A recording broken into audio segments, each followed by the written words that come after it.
Hello साथियों, नमस्कार। मैं नितेश पांडे और एक बार फिर आप सभी का स्वागत करते हैं टारगेट सेमेस्टर पर। तो कैसे हैं आप सभी लोग? उम्मीद और आशा यही करते हैं कि बहुत ही शानदार होंगे। साथियों, हम लोग आज डिस्कस करने वाले हैं थर्ड यूनिट। ठीक है, मतलब कहे तो थर्ड यूनिट जो आपके सामने नजर आ रहा है, आज हम लोग इस पे बात करने वाले हैं। ठीक है, जैसा कि आपको पता है कि फर्स्ट यूनिट, सेकेंड यूनिट ये वीडियो अपलोड हो चुकी है। ठीक है, बहुत ही शानदार तरीके से पूरी उसमें विश्लेषण के साथ आपको बताया गया है, कराया गया है। ठीक है, तो अगर आप अभी तक उसको नहीं किए हैं तो जाके उसको पहले करिए, फिर इसको करिए। ठीक है, चलिए शुरू करते हैं आपकी क्लास को। पहले क्वेश्चन की तरफ अगर हम बात करें, एक मिनट।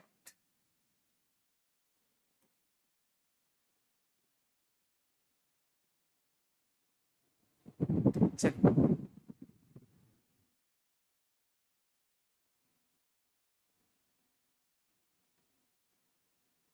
पहले क्वेश्चन की तरफ अगर हम बात करें तो ये कह रहा है कि भारत विद्याशास्त्री उपागम। क्या कह रहा है?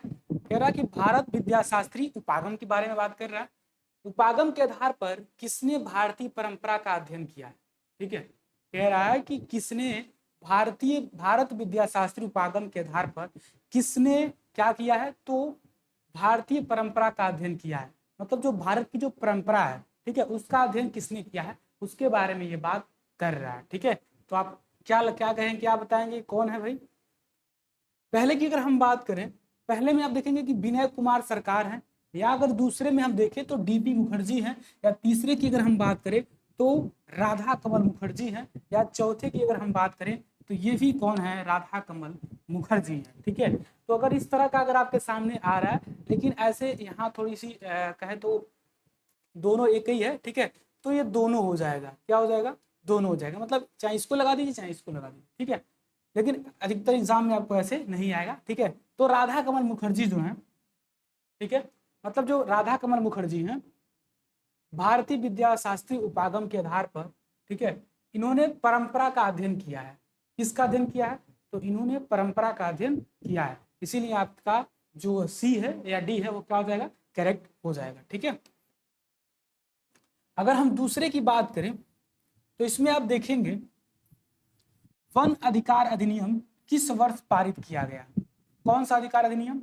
वन अधिकार अधिनियम। ठीक है, जो वन अधिकार अधिनियम है किस वर्ष पारित किया गया, मतलब किस वर्ष लागू किया गया है, इसके बारे में पूछा जा रहा है। ठीक है, तो आप देखेंगे कि 2000 ईस्वी में लागू किया गया था, या 2006 में लागू किया गया था, या 2005 में लागू किया गया था, या अगर हम बात करें इनमें से कोई नहीं। ठीक है, तो आप कहेंगे कि जो वन अधिकार अधिनियम है ये 2006 ईस्वी में लागू किया गया था। कब लागू किया गया था?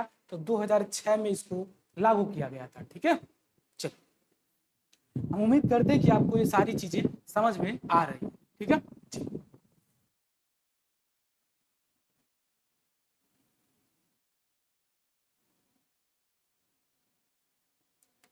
यहाँ हम तीसरे क्वेश्चन की तरफ अगर हम बात करें तो तीसरा कह रहा है किसने कहा कि भारत में सामाजिक स्तरीकरण शुद्धता और प्रदूषण पर आधारित है? क्या है? भारत का जो स्तरीकरण है वह किस पे आधारित है? तो वह आप देखेंगे सामाजिक शुद्धता और प्रदूषण पर आधारित है। ये जो शब्द है किसने कहा था, मतलब किसके द्वारा ये शब्द को कहा गया था? ठीक है, तो हम देखेंगे आपके सामने चार ऑप्शन है, एम श्रीनिवास के द्वारा, या आर देसाई के द्वारा, या लुइस ड्यूमा के द्वारा, या अगर हम बात करें बाबू इरावती कर्वे के द्वारा। ठीक है, ये किसके द्वारा कहा गया था? तो आप देखेंगे लुइस ड्यूमा जो है, ठीक है, लुइस जो ड्यूमा है, इन्होंने कहा था कि भारत में सामाजिक स्तरीकरण जो है वह किससे है? तो वह शुद्धता और प्रदूषण पर आधारित है। मतलब समाज को अगर कहे तो उसको कई भागों में, मतलब स्तरीकरण की अगर हम बात करें, किसकी बात करें? तो स्तरीकरण की अगर हम बात करें, ठीक है, तो इसको मतलब बांट कई भागों में बांटने का एक तरह से कहे तो प्रयास। ठीक है, कई भागों में बांटने का प्रयास, मतलब एक तो स्तरीकरण जो है जिसे शुद्धता के आधार पे, प्रदूषण के आधार पर, मतलब कहे तो कई पार्ट में डिवाइड करने का इसका एक डिवाइड करने का काम लुइस ड्यूमा के मतलब लुइस ड्यूमा ने ही किया था। ठीक है, चलिए, तो आपका जो सी है वो क्या हो जाएगा? वो एकदम सही हो जाएगा, ठीक है ना। चलिए, चौथे नंबर में अगर हम बात करें तो भारत के इंडोलॉजिकल परिप्रेक्ष्य के विचारक कौन है। भारत में जो इंडोलॉजिकल परिप्रेक्ष्य है, ठीक है, जो एक तरह से कहें तो यूरोपीय जो एक तरह से परिप्रेक्ष्य है, ये मतलब इसके विचारक कौन है, मतलब इसका विचार किसने दिया है, इसके बारे में बात कर रहा है, ठीक है। इंडोलॉजिकल परिप्रेक्ष्य का जो विचारक है वो कौन है, ठीक है, तो इसके बारे में बात कर रहा है। तो आपके सामने जीएस घुरिये हैं, पीएच प्रभु हैं, इरावती कर्वे हैं, या अगर हम बात करें इनमें से कोई नहीं, तो आप क्या कहेंगे, मतलब इंडोलॉजिकल परिप्रेक्ष्य की बात कर रहा है ना, तो आप क्या लिखेंगे इसमें, आप बताएंगे कि जीएस जो घुरिये हैं इनके द्वारा इंडोलॉजिकल परिप्रेक्ष्य के विचारक यही है, इन्होंने ही इंडोलॉजिकल परिप्रेक्ष्य के बारे में अपना मत दिया, अपना राय दिया, ठीक है। तो आप जो आपका जो ये है मतलब कहे तो ए है वो क्या हो जाएगा, आपका करेक्ट हो जाएगा, सही हो जाएगा, ठीक है, कंफर्म है। चलिए, अगर हम बात करें 5 नंबर क्वेश्चन की, तो गोरासिम लेवेदेव कहाँ के इंडोलॉजी माने जाते हैं।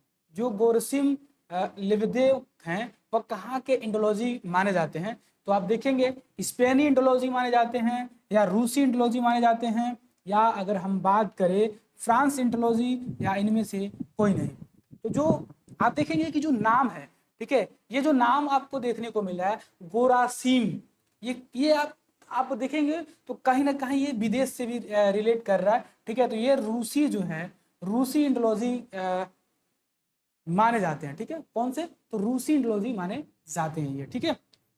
तो आपका जो बी है वो क्या हो जाएगा, वो एकदम से सही हो जाएगा, ठीक है। चलिए, छठे नंबर क्वेश्चन की तरफ अगर हम बात करें, छठे नंबर में क्या है, आइए इसको हम लोग देखते हैं, ठीक है। चलिए, छठे नंबर अगर आप देखेंगे तो इंडोलॉजी स्कूल के मुख्य योगदानकर्ता कौन है। इंडोलॉजी जो स्कूल है उसके मुख्य जो एक योगदानकर्ता, मतलब उसकी उसमें अपनी जो भूमिका एक निभाया है, ठीक है, मतलब जो पहली जो भूमिका निभाते हैं, मुख्य भूमिका जो है उसके जो कर्ता है वो कौन है, इसके बारे में बात किया जा रहा है। तो फिर 4 ऑप्शन आपके सामने दिया है, इसमें सरकार है, जीएस घुरिये हैं, लुइस ड्यूनाइट है, इनमें से सभी है। तो आप देखेंगे कि ये सभी लोग, ठीक है, ये सरकार, जीएस घुरिये, लुइस ड्यूमा और इनमें से सभी, यानी कि ये तीनों लोगों का जो है वो योगदान इस स्कूल में देखने को मिलता है, ठीक है। तो इसीलिए हम क्या करेंगे, ऑप्शन जो डी है उस पर हम टिक कर देंगे, और ये क्या हो जाएगा आपका, ये एकदम सा करेक्ट आंसर हो जाएगा, ठीक है। इसमें कहीं भी आपको कोई दिक्कत नहीं नजर आएगा, ठीक है, समझ में आ रहा है आप लोगों को। चलिए, ठीक है, तो ये आपका क्या हो जाएगा, ये आपका सही हो जाएगा। अगर हम फिर बात करें 7 नंबर क्वेश्चन की, तो इसमें क्या, इतिहास में इंडोलॉजी का अकादमिक अध्ययन क्या है, ठीक है। क्या कह रहा है कि इतिहास में इंडोलॉजी का जो अकादमिक अध्ययन है वो क्या है, इसके बारे में बात कर रहा है। तो आप देखेंगे भारतीय उपमहाद्वीप के इतिहास का अध्ययन, या संस्कृतियों का अध्ययन, या भाषाओं और साहित्यों का अध्ययन, या अगर हम बात करें कि ये तीनों का अध्ययन करता है, ठीक है। तो आप कहेंगे कि जो इतिहास इंडोलॉजी अकादमी है, ठीक है, ये सभी का अध्ययन करता है। सभी का मतलब ये भारतीय उपमहाद्वीप के इतिहास का भी अध्ययन करता है, जो, ठीक है, और जो भारत की जो संस्कृति है, जो सभ्यताएं हैं, ठीक है, जो कल्चर है उसका भी अध्ययन करता है कि किस प्रकार से हमारे देश में किस प्रकार की संस्कृति है, किस प्रकार के कल्चर हैं, जो अलग अलग धर्म के लोग हैं उनका कल्चर क्या क्या है, ठीक है। क्योंकि भारत जो है वो क्या है, भारत जो एक है वो विविधतापूर्ण देश है, ठीक है। कौन सा देश है, विविधतापूर्ण, ठीक है। भारत जो है विविधतापूर्ण देश है, ठीक है। यहाँ अनेक धर्म के लोग यहाँ निवास करते हैं, अनेक प्रकार की यहाँ बोली बोली जाती है, अनेक प्रकार के यहाँ उनका रहन सहन होता है, ठीक है। तो ये जो लोग हैं, मतलब कहीं ना कहीं आप देखेंगे तो इसीलिए कहते हैं कि भारतीय महाद्वीप के इतिहास का भी अध्ययन ये करता है, संस्कृतियों का भी अध्ययन करता है, और कहीं ना कहीं आप देखेंगे कि भाषा और साहित्य का भी ये अध्ययन करता है, ठीक है। तो इसीलिए इन तीनों का अध्ययन करता है, इसीलिए हम कहेंगे कि जो आपका ऑप्शन डी है वो क्या हो जाएगा, वो एकदम से सही हो जाएगा, ठीक है। चलिए,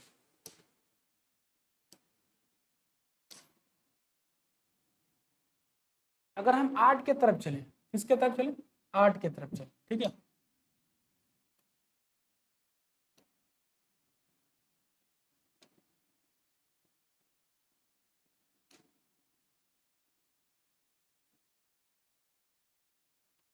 ठीक है, चलिए, अगर हम क्वेश्चन नंबर 8 की तरफ चले तो भारतीय समाज के अध्ययन अध्ययन के लिए संरचनात्मक प्रकारात्मक परिप्रेक्ष्य को अपनाया। ठीक है, मतलब भारत के इस भारतीय समाज को अध्ययन करने के लिए उनकी संरचना को अपनाया गया। क्या बनाया गया? तो संरचना को संरचनात्मक अपनाया गया। ठीक है, इस चीज को यहाँ अपनाया गया, आपको देखने को मिलेगा।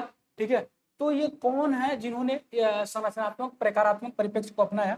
ठीक है, तो आइए देखते हैं। पहले में अगर हम देखेंगे योगेंद्र सिंह है या इराकी कर्बे हैं या श्रीनिवास है, या अगर हम बात करें तो ए आर देसाई है। ठीक है, तो आप देखेंगे कि श्रीनिवास जो है, ठीक है, कौन? श्रीनिवास। ठीक है,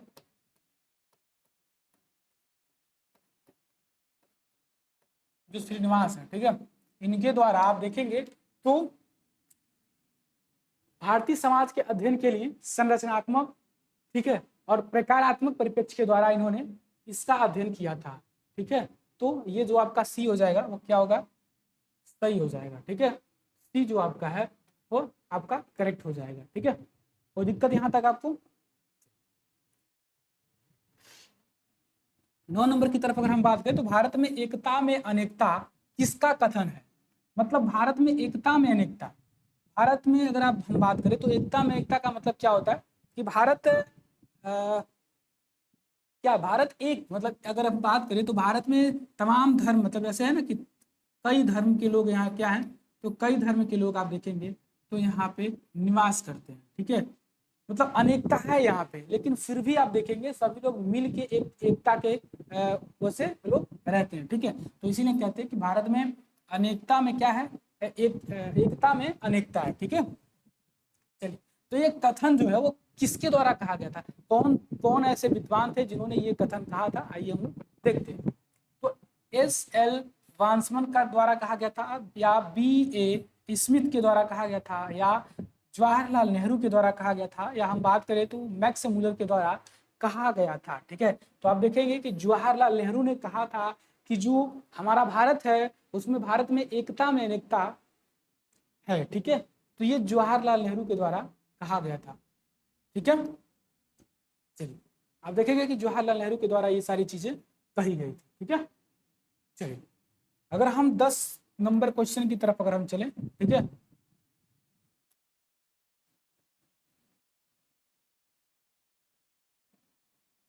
दस नंबर क्वेश्चन की तरफ अगर हम बात करें तो इंडोलॉजी का अर्थ है, ठीक है, इंडोलॉजी जो है उसका अर्थ क्या है? ठीक है, इंडोलॉजी का अर्थ क्या है? ठीक है, इसको हम लोग जानेंगे। तो इंडोलॉजी का अर्थ संस्कृति है या भाषा है या साहित्य है या सभी का अध्ययन है। तो इंडोलॉजी का अर्थ यही है कि जिसमें सभी का अध्ययन किया जाता हो। ठीक है, मतलब कहे तो हमारे संस्कृति का भी अध्ययन किया जाता हो, किस प्रकार की हमारी संस्कृति है, किस प्रकार की हमारी सभ्यताएं हैं, किस प्रकार की हमारी कल्चर है, मतलब सभी चीजों का अध्ययन उसमें किया जाता है। और साथ में जो हमारी भाषा है, जो हमारी बोली है, उसका भी उसमें अध्ययन किया जाता है। ठीक है, और जो भी साहित्यिक चीजें हैं उसका भी हम देखेंगे तो अध्ययन किया जाता है। इसीलिए जो इंडोलॉजिकल है वह जो होगा आपका ये तीनों हो जाएगा, यानी कि ये सभी चीजों का क्या करता है, तो अध्ययन करता है। मतलब समाज में जो भी चीजें एक तरह से कहें तो इन्वॉल्व हैं, उन सभी चीजों का अध्ययन इंडोलॉजिकल परिप्रेक्ष्य के द्वारा किया जाता है। ठीक है, समझ में आ गया? चलिए,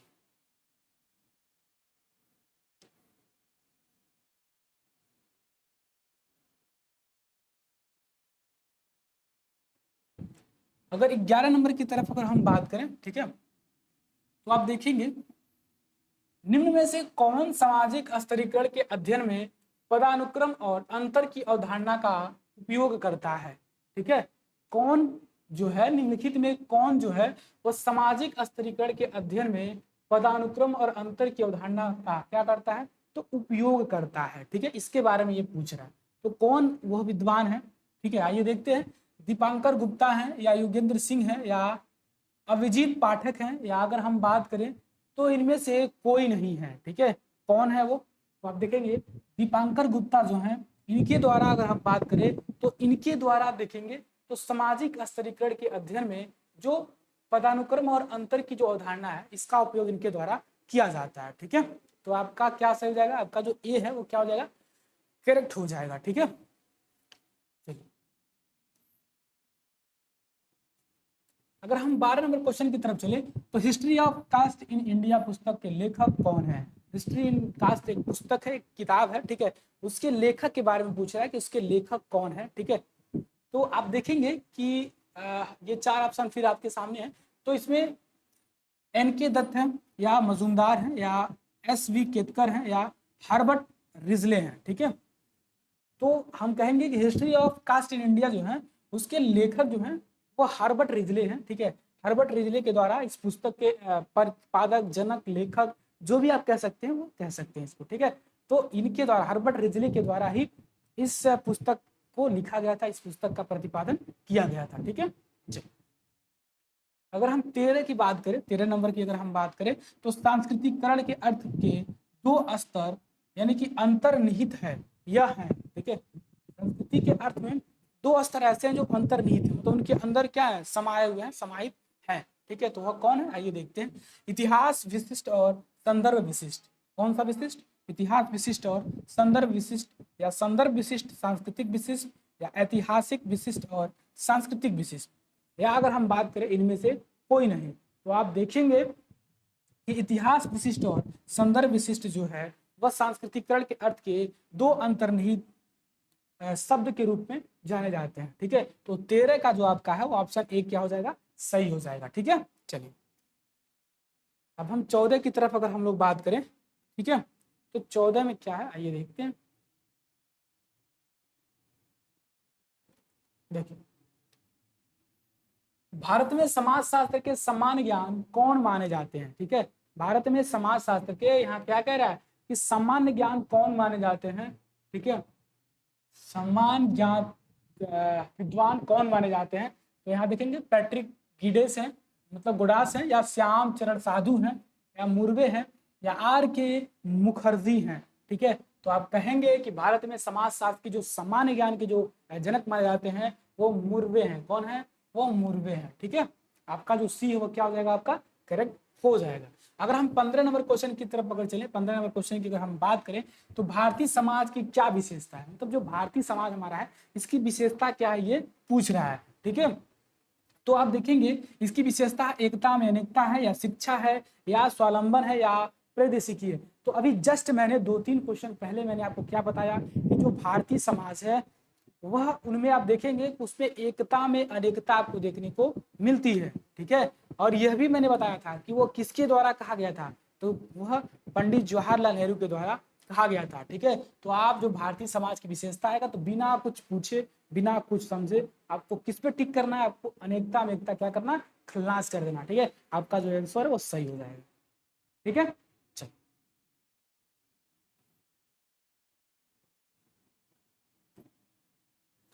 अगर हम 16 नंबर देखें तो इसमें आप देखिए 16 में भारतीय समाज को समझने के लिए भारत विद्या शास्त्री उपागम कौन संबंधित नहीं है, ठीक है। इनमें से कौन संबंधित नहीं है। पहले में आप देखिए कि इसमें से संबंधित की अगर बात किया तो जीएस घुरिया हमने लगाया। अभी जस्ट जब पहला क्वेश्चन हमने डिस्कस कर रहा था तो उसमें दिया था कि कौन संबंधित है, तो जीएस घुरिया संबंधित थे। लेकिन इस समय क्या पूछ रहा है कि कौन संबंधित नहीं है, ठीक है, इसके बारे में पूछ रहा है। तो पहले पीएच प्रभु है, या इरावती करबे, पीएस रोकिन, या जीएस घुरिये, ठीक है। कौन है, तो आप देखेंगे कि पीएस रोकिन जो है वो भारतीय विद्याशास्त्री उपागम से संबंधित नहीं रखते हैं, ठीक है, उनका इससे कोई संबंध नहीं है, ठीक है। 17 में देखिए तो निम्नलिखित में से कौन सी विशेषता नगर तथा गांव में समान रूप से पाई जाती है। इनमें से कौन सी ऐसी विशेषता आपको देखने को मिलती है जो गांवों और नगरों में दोनों में एक समान रूप से लागू होती है, ठीक है, कौन सी ऐसी विशेषता है। तो आप देखेंगे आर्थिक प्रतियोगिता, या नैतिक गुटबंदी, या नई प्रौद्योगिकी का उपयोग, या ये सभी, ठीक है। तो आप देखेंगे तो आर्थिक प्रतियोगिता जो है वो गांव में भी आपको देखने को मिलेगा, साथ में आप बता दें तो नगरों में भी आपको देखने को मिलेगा। नैतिक गुटबंदी ये भी आपको देखने को मिलेगा, और नई औद्योगिक का उपयोग ये आपको गांव और नगरों दोनों में देखने को मिलेगा, ठीक है। क्योंकि जो गांव है बाबू कहीं ना कहीं आप देखेंगे तो गांव गांव से ही नगर बना है, ठीक है। गांव से क्या बना है, तो गांव से ही आप देखेंगे तो नगरों का निर्माण हुआ है, ठीक है, नगरों का निर्माण हुआ है, ठीक है ना। गांव से ही क्या हुआ है, नगरों का निर्माण हुआ। तो आपका जो ये डी है वो क्या हो जाएगा, आपका सही हो जाएगा, ठीक है। चलिए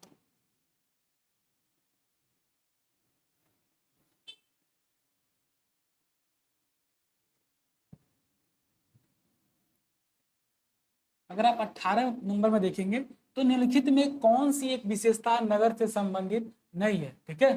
कौन सी विशेषता जो है किससे संबंधित नहीं है, तो नगर से संबंधित नहीं है। तो सांस्कृतिक विभिन्नताएं हैं, या औपचारिक संबंध है, या विकसित प्रौद्योगिकी है, या अगर हम बात करें तो प्रतिस्पर्धा है, ठीक है। तो जो अनौपचारिक संबंध है वो नगरों से संबंधित नहीं है, ठीक है। नगरों में जो है वो आप देखेंगे तो औपचारिक संबंध आपको देखने को मिलता है। क्या मिलता है, औपचारिक संबंध, ठीक है। औपचारिक संबंध आपको देखने को मिलता है, ठीक है। औपचारिक संबंध आपको उसमें देखने को मिलता है। नगर में ज्यादातर आपको ये देखने को मिलेगा, अनौपचारिक संबंध देखने को नहीं मिलेगा, ठीक है।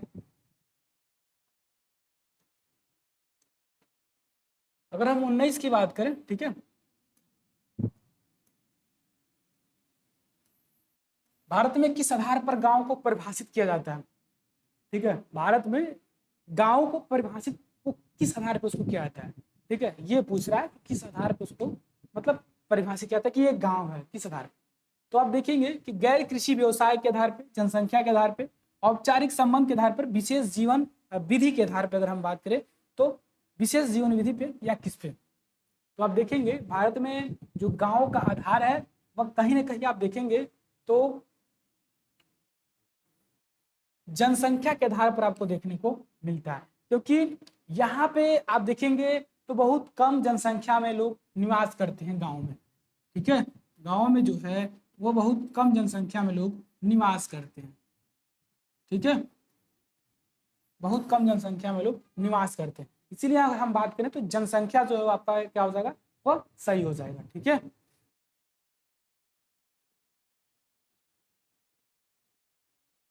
अगर जनसंख्या नहीं रहता तो आप डी पे क्या कर सकते, सेलेक्ट करते, क्योंकि विशेष जीवन विधि है, ठीक है। विशेष जीवन विधि के आधार पर भी हम गांव को परिभाषित कर सकते हैं, ठीक है। लेकिन अगर जनसंख्या गया तो सबसे कम जनसंख्या आप देखेंगे तो गांव में आपको देखने को मिलेगा, ठीक है। चलिए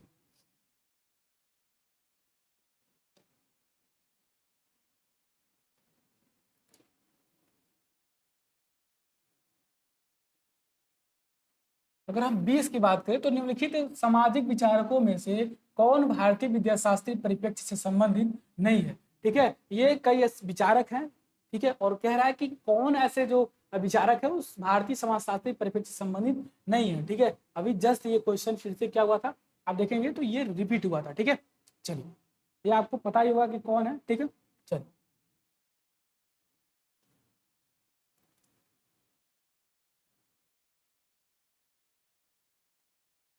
21 में आप देखिए, उससे कहा जाता है सांस्कृतिक प्रतीकों और पुरातात्विक प्राणों पर आधारित है। भारतीय समाज के अध्ययन का जो उपागम प्राचीन धर्म ग्रंथ, ठीक है। तो आप इसमें से कौन सा क्या होगा आपका करेक्ट होगा, तो संरचनात्मक प्रकारात्मक उपागम होगा, या सांस्कृतिक उपागम होगा, या भारतीय विद्याशास्त्री उपागम होगा, या अगर हम बात करें तो ऐतिहासिक उपागम होगा, ठीक है। तो हम देखेंगे इसमें कि अगर प्राचीन धर्म ग्रंथ की बात करा ना, प्राचीन मतलब पुराने धर्म ग्रंथ की बात कर रहा है, तो पुराना धर्म ग्रंथ जो है हमारी ऐतिहासिक उपागम के आधार पर देखी जाती है, ठीक है। तो हमारा जो डी हो जाएगा होगा तो वो क्या हो जाएगा, वो एकदम से सही हो जाएगा, ठीक है। जो डी है वो क्या होगा, एकदम से करेक्ट हो जाएगा। चलिए अगर हम 22 की बात करें तो विज्ञान की विशेषता है, ठीक है। विज्ञान की विशेषता क्या है, आइए हम देखते हैं, ठीक है। वर्गीकरण है, या परिकल्पना है, या सत्यापन है, या अगर हम बात करें तो उपयुक्त में से सभी हैं, कौन है। तो आप देखेंगे कि विज्ञान की विशेषता वर्गीकरण भी है, विज्ञान की विशेषता परिकल्पना भी है, विज्ञान की विशेषता सत्यापन भी है, ठीक है। इसीलिए हम कह सकते हैं कि जो उपयुक्त सभी यानी कि जो डी है वो क्या हो जाएगा आपका, वो आपका एकदम से सही हो जाएगा और करेक्ट हो जाएगा, ठीक है। चलिए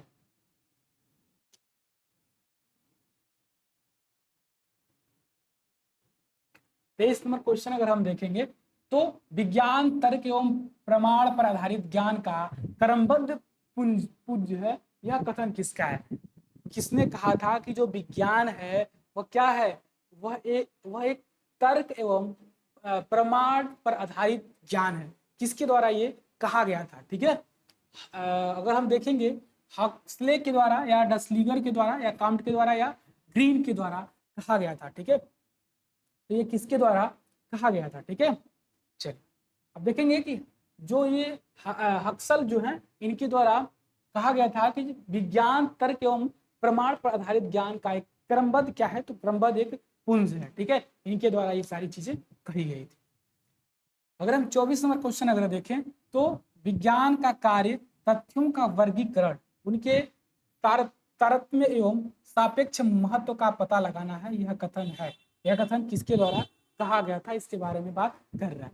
पियर्सन के द्वारा कहा गया था, या गिडिंग्स के द्वारा कहा गया था, या वेब के द्वारा कहा गया था, या अगर हम बात करें तो ग्रीन के द्वारा कहा गया था। तो आप देखेंगे कि जो विज्ञान का कार्य है वह पियर्सन के द्वारा उसके परिप्रेक्ष्य की बात कहा गया था। ठीक है, कहा गया था कि जो पियर्सन है उन्होंने ही इस चीज का वर्गीकरण का एक कहे तो एग्जाम्पल देके आपको बताया है। ठीक है, तो आपका जो ये क्या हो जाएगा? करेक्ट हो जाएगा।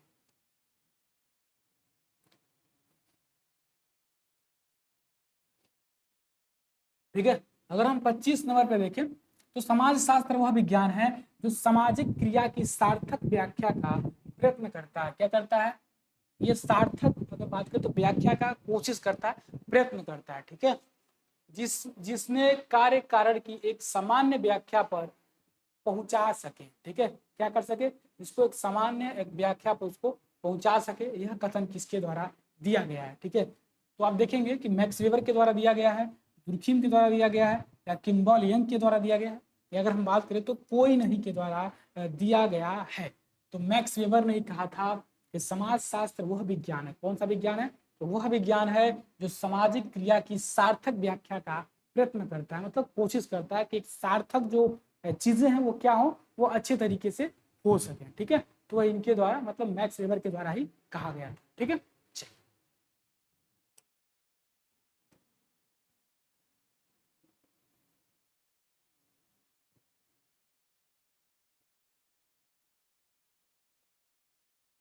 अगर आप 26 में देखेंगे तो चैंपियन के अनुसार समाज शास्त्र की प्रमुख अध्ययन पद्धति है। तो समाज शास्त्र की प्रमुख जो अध्ययन की जो पद्धति है वो कैसी पद्धति है, इसके बारे में बात किया जा रहा है। तो ऐतिहासिक पद्धति है, या अगर हम बात करें तो सांख्यिकी पद्धति है, या पर्यापेक्षण पद्धति है, या उपयुक्त में से सभी है। कौन सी पद्धति पर इसका वो किया गया है? तो हम जो डी है वो क्या कर देंगे, उस पर टिक कर देंगे, क्योंकि ऐतिहासिक से लेके पर्यावरण परिप्रेक्ष्य की बात ये कर रहा है। ठीक है, यानी कि तीनों की बात ये क्या कर रहा है। अगर हम 27 की बात करें तो हर्ट के अनुसार, ठीक है, पद्धतियों का प्रकार है, मतलब जो हर्ट है उनके अनुसार जो पद्धति है, ठीक है, वो कितने प्रकार की पद्धति है, इसके बारे में बात किया जा रहा है। ठीक है, तो आप देखेंगे जो हर्ट है इनके द्वारा 5 प्रकार की पद्धतियों का जिक्र किया जा रहा है, मतलब ठीक है 5 प्रकार की पद्धति है उसका जिक्र उनके द्वारा किया जा रहा है। चलिए, पर्यवेक्षण के प्रकार के बारे में अगर हम बात करें बाबू, तो ये क्या होगा, आइए देखते हैं। स्वाभाविक होगा या नियंत्रण होगा या दोनों होगा या इनमें से कोई नहीं होगा। ठीक है, तो आप देखेंगे जो स्वाभाविक है जो नियंत्रण है, दोनों चीजें पर्यवेक्षण के प्रकार के रूप में देखने को मिलता है, यानी कि जो आपका बोथ है वो क्या हो जाएगा, वो करेक्ट हो जाएगा। ठीक है, अगर हम 29 नंबर में देखें तो इसमें क्या है, आइए देखते हैं। सामाजिक सांख्यिकी मानव तथ्यों में प्रयुक्त गणित है, यह कथन है। यह कथन किसके द्वारा दिया गया था?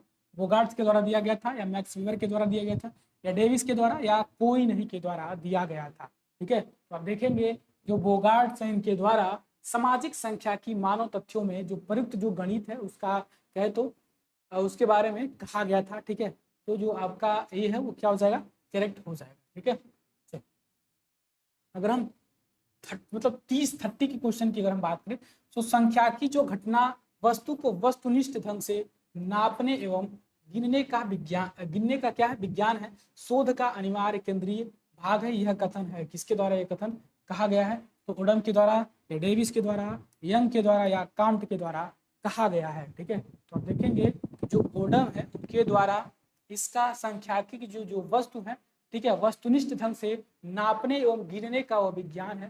ठीक है, और शोध का अनिवार्य केंद्रीय भाग है। ठीक है, ओडम के द्वारा ही कहा गया था। ठीक है, तो आपका जो ए हो क्या हो जाएगा, वो एकदम से करेक्ट हो जाएगा।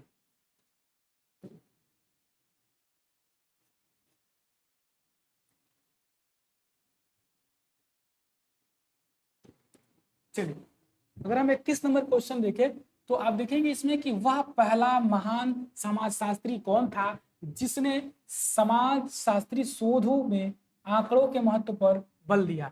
ठीक है, वो पहला समाजशास्त्री कौन था जिन्होंने समाजशास्त्री शोध में किस पे बल दिया है, तो वह आंकड़ों आंकड़ों के महत्व पर बल दिया है। ठीक है, वो आंकड़ा देखा है कि किस प्रकार की हमारे समाज में हो रही घटनाओं का किस प्रकार का क्या सारी है, उसको देख के ये क्या दिया, तो उस पर बल दिया है। तो गिडिंग दिए हैं कि ओडम दिए हैं कि डेविस या यंग, किसके द्वारा ये चीजें दी गई थी, तो अब देखेंगे जो गिडिंग है इनके द्वारा, ठीक है, आंकड़ों पर विशेष बल दिया गया, आंकड़ों पर इन्होंने जिक्र किया और आंकड़ों पर बल दिया। ठीक है, चलिए,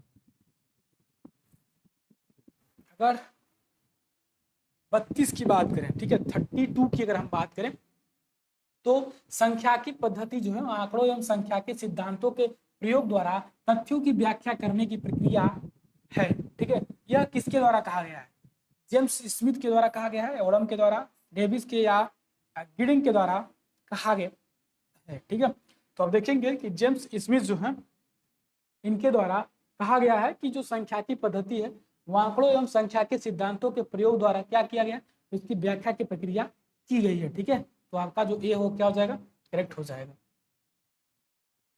ठीक है,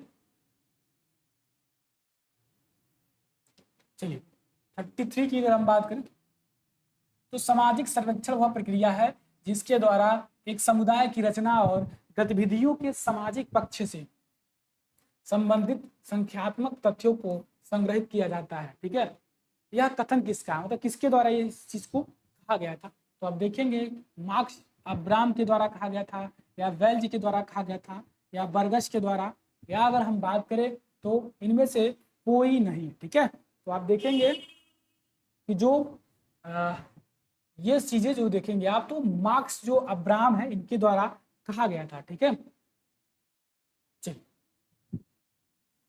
मार्क्स अब्राहम के द्वारा ये चीजें कही गई थी, इनका यह कथन है। ठीक है, चलिए,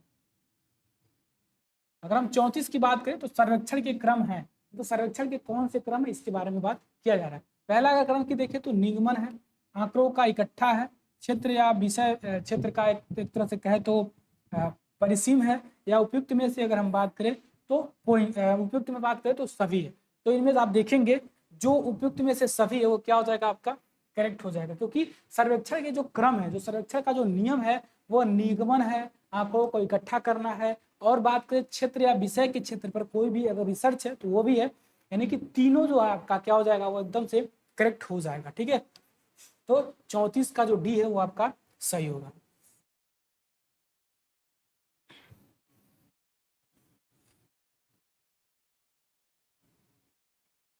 ठीक है, अगर हम देखें यहाँ, अगर 35 के अगर क्वेश्चन नंबर देखें तो सोशलोजिकल थियरी एंड सोशल रिसर्च, ठीक है, इसके रचनाकार कौन है।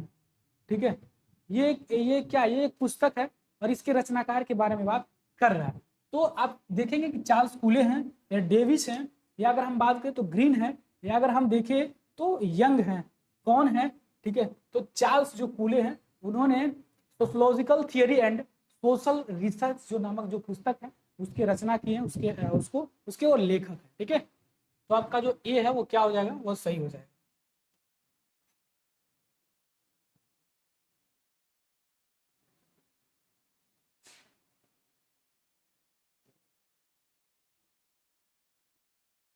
थर्टी सिक्स में अगर आप देखेंगे तो वेस्टर्न पद्धति के जो प्रतिपादक हैं वो कौन है। ठीक है, इसके जो प्रतिपादक है यानी कि जो जन्मदाता है वो कौन है, उसके बारे में बात कर रहे हैं।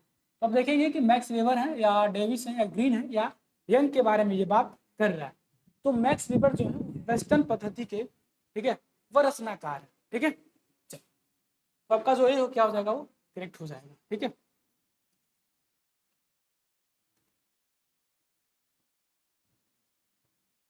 ठीक है,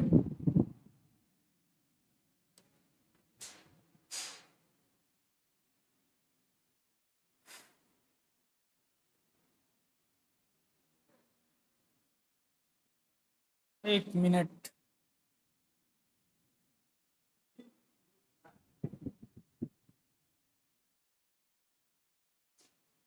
ठीक, 38 की बात करें तो मानव शास्त्र के अध्ययन क्षेत्र को बांटा गया है। ठीक है, मानव जो शास्त्र के जो अध्ययन का जो क्षेत्र है उसको बांटा गया है। ठीक है, कितने भागों में उसको बांटा गया है, मतलब किस भाग में? तो आप देखेंगे भौतिक मानव शास्त्र या सांस्कृतिक मानव शास्त्र या सामाजिक मानव शास्त्र, या अगर हम बात करें तो उपयुक्त में से सभी है। ठीक है, तो आप देखेंगे कि जो मानव शास्त्र का जो अध्ययन का जो क्षेत्र है उसको हम देखेंगे अगर, तो भौतिक में, सांस्कृतिक में और सामाजिक में, तीनों भागों में उसको बांटा गया है। ठीक है, तीनों भागों में उसको क्या किया गया, तो बांटा गया। तो आप देखेंगे इसीलिए उपयुक्त में से जो सभी हो क्या हो जाएगा, आपका सही हो जाएगा। ठीक है, 39 की अगर हम बात करें तो समाज शास्त्र एवं मानव शास्त्र को जुड़वा बहने किसने कहा है। ठीक है, तो ये भी आपका एक आप देखेंगे कि सेकेंड यूनिट में इस क्वेश्चन को भी हमने कराया था। ठीक है, चलिए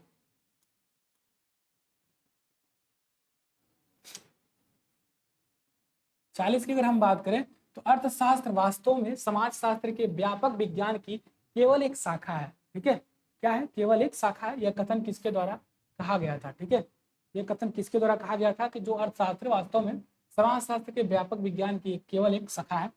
तो थॉमसन के द्वारा या सिल्समैन के द्वारा, कोपर के द्वारा या पिरचट के द्वारा। ठीक है, तो आप देखेंगे थॉमसन जो है इनके द्वारा ये चीजें कही गई थी। ठीक है, इनके द्वारा ये सारी चीजें कही गई थी।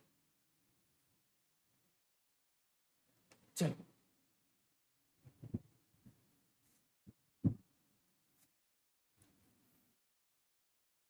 सामाजिक मनोविज्ञान समाजशास्त्र एवं मनोविज्ञान के बीच की कड़ी है। ठीक है, इसने कहा है कि जो सामाजिक मनोविज्ञान है और समाजशास्त्र एवं मनोविज्ञान के बीच की एक कड़ी है, मतलब दोनों को जोड़ने का एक कड़ी है। ठीक है, किसने कहा था, किसके द्वारा वो सारी चीजें कही गई थी? ठीक है, आप देखेंगे कि मोटवानी, मैकाइवर, कास्पियर, बोगार्ट्स। ठीक है, किसके द्वारा ये सारी चीजें कही गई थी? तो हम देखेंगे कि जो मोटवानी है इनके द्वारा सामाजिक मनोविज्ञान जो समाज शास्त्र है, ठीक है, कहीं ना कहीं आप देखेंगे तो इनके बीच की एक कड़ी है, मतलब इनको इनके बीच की एक रास्ता है जो जोड़ने का उनको काम करता है। ठीक है, चल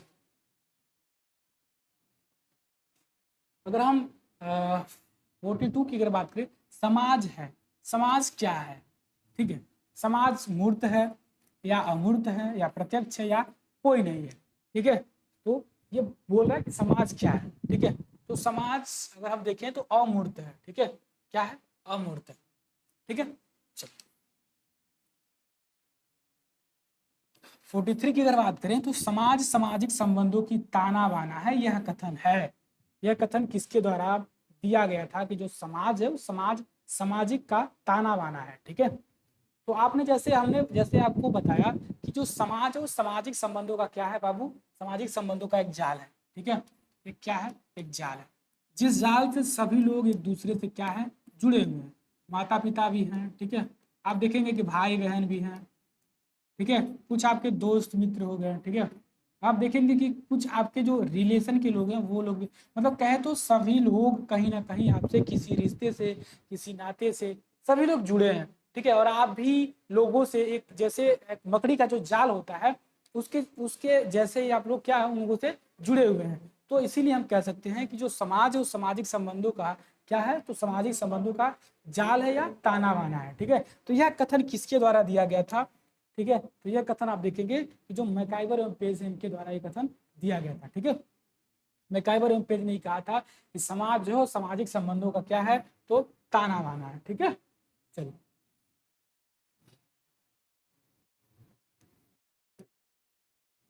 चलिए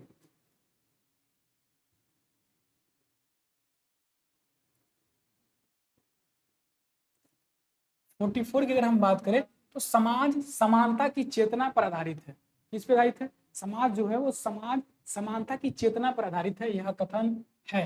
यह कथन किसके द्वारा दिया गया था? गिडिंग्स के द्वारा दिया गया था, कूले के द्वारा दिया गया था, या मैकाइवर के द्वारा, या कूले के द्वारा? ठीक है, आप देखेंगे कि ये किसके द्वारा ये चीजें दी गई थी। ये चीजें जो है समाज समानता की चेतना है, ये गिडिंग्स के द्वारा कहा गया था। ठीक है, गिडिंग्स ने ही कहे थे कि जो समाज है वो सामाजिक चेतना पर आधारित होता है। ठीक है, वह गिडिंग्स के द्वारा ही कहा गया था। अगर हम 45 की बात करें तो समुदाय के तत्व हैं, समुदाय जो है वो कौन उसके तत्व हैं? समुदाय क्या है? समुदाय लोगों का समूह तो है। समुदाय क्या है? लोगों का समूह है, ठीक है, लोगों का समूह है, ठीक है, लोगों का समूह है। समुदाय क्या है? लोगों का समूह है। तो समुदाय के तत्व कौन है? तो व्यक्तियों का समूह है, स्थान है, सामुदायिक भवन है, या उपयुक्त में से सभी है, ठीक है। तो हम देखेंगे उपयुक्त में से सभी जो आपका वो क्या हो जाएगा? सही हो जाएगा, क्योंकि व्यक्तियों का समूह है, क्योंकि मैंने अभी बताया कि जो समुदाय वो क्या है? व्यक्तियों का समूह है। व्यक्ति आपस में मिले, बात किए, उनमें अंतः क्रिया हुई, समुदाय का निर्माण हुआ। फिर कोई अगर स्थान है, कोई अगर गाँव है, जैसे अगर हम बात करें कोई गाँव है, ठीक है, अगर कोई पार्टिकुलर गाँव है तो वह समुदाय कहलाएगा। और साथ में सामुदायिक भावना भी उनके अंदर होनी चाहिए कि हम सभी लोग एक समुदाय के हैं, हम सभी लोग एक गांव के हैं, ठीक है। तो उनके अंदर ये भावना होनी चाहिए। तो यानी कि जो उपयुक्त सभी है वो क्या हो जाएगा आपका? वह करेक्ट हो जाएगा, ठीक है। तो आपका जो ये 45 का जो डी है वो क्या हो जाएगा? आपका सही हो जाएगा, ठीक है। तो ये रहा आपका एमसीक्यू जो थर्ड यूनिट का था, ठीक है। और हम फिर आपसे थर्ड यूनिट का, ठीक है, पार्ट 2 वीडियो आपका फिर आपको प्रोवाइड करेंगे, ठीक है। और इसको पढ़ते रहिए। अगर आपने जो फर्स्ट यूनिट सेकंड यूनिट का वीडियो नहीं देखा है तो जाके उसको देखिए, उससे पढ़िए, ठीक है। मोस्टली सारी चीज़ें उसमें कवर कराई गई हैं, सारे इंपॉर्टेंट एमसीक्यूज कराए जा रहे हैं जो कि आपके एग्जाम के दृष्टिकोण से काफ़ी महत्वपूर्ण होने वाले हैं, ठीक है। तो आप उस चीज़ को करिए और ख्याल रखिए अपना, ठीक है। तब फिर आपसे मिलते हैं अगले वीडियो और अगले लेक्चर्स में। तब तक